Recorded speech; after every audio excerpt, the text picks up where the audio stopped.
Chapter 2. Departure. Woke early. About 4 a.m. Couldn't sleep. Didn't really want to sleep anymore because today we are leaving. I'm in character.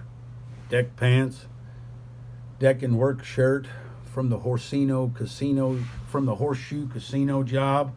My newer pair of work boots that replaced a good pair of walking shoes. My crew shirt from the Bell. Today could be the start of what I see as something honorable to do. Time well spent, as my friend Paul Hosford would say.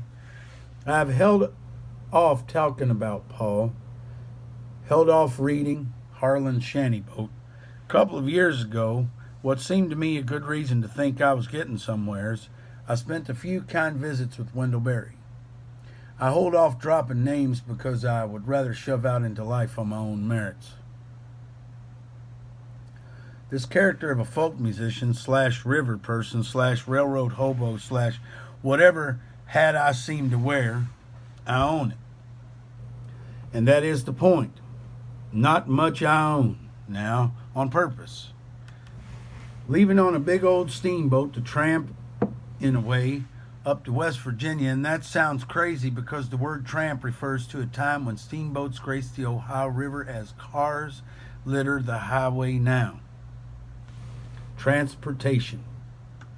You work 16 years on the railroad as a locomotive engineer slash conductor, union organizer. What do you get? Nobody likes a complainer, but this is seriously kind of getting silly. All these going to the source moments. Another man gathers what another man steals. I am certainly grateful I am not dead. So today I will take my old railroad grip, my home on my back, my mandolin, guitar, a copy of Shanty Boat, and get on board, little children. Get on board, little children. There's a room for many more. Paul inherited Payne Hollow from Harlan Hubbard, and that is the rest of the story. I went there. We talked all night, built a fire in the hearth. I read Harlan's journals in the seat he wrote them in, and today Paul may be there to wave as a steamboat goes puffing, clicking by a place that is hidden up on the hill, tucked away, lost in time and place. In my humble opinion, the source. Harlan was the source of the sense of place Kentucky writer genre. No doubt. I went there, got the t-shirt. And time and the river keeps a-passing by, just like my crazy life. I'm 50 years old, and Harlan didn't build Payne Hollow until he was 51. And that ain't no shit. And from what Paul has told me, if Harlan was around today, if they invited him to give a presentation about the Kentucky genre of sense of place writing that many around here emulate, Harlan would probably skip the whiskey gentry Brown family supported affair. Don't shrug.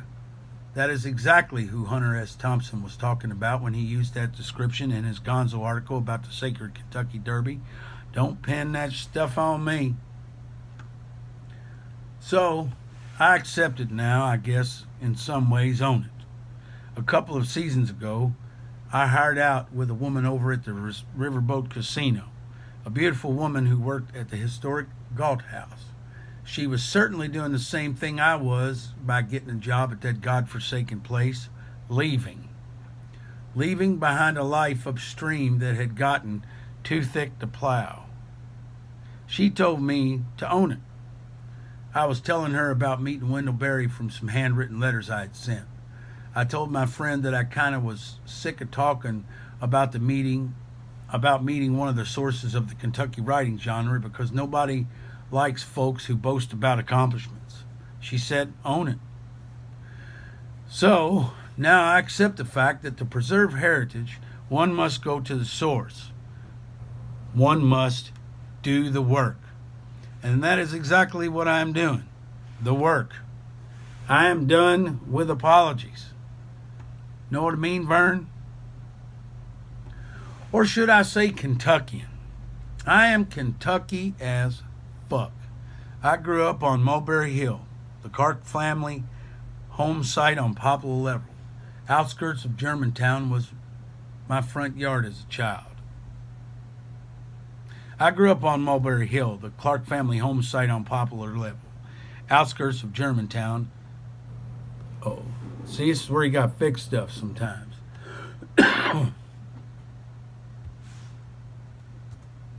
On the, yeah. Or should I say Kentuckian? I am Kentucky as fuck.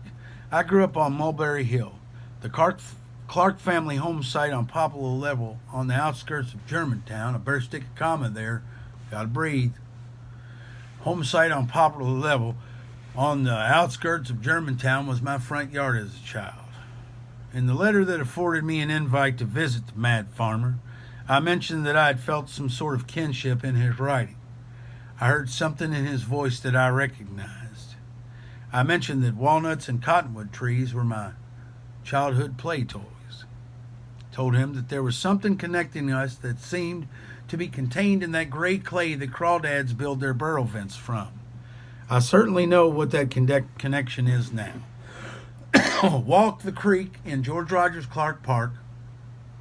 Follow it till you get to Beargrass Creek. Take a left. Follow the creek till it snakes its way through Germantown, Schnitzelberg River, as my father would say. Follow it till it ends at the Ohio River. Take a right into the river and head up to Port Royal, Kentucky. Up there on the hill, there's an old dude and his legacy, his mastery of the comma. He told me to tell folks that he was just a regular old dude. Yep, that man can write.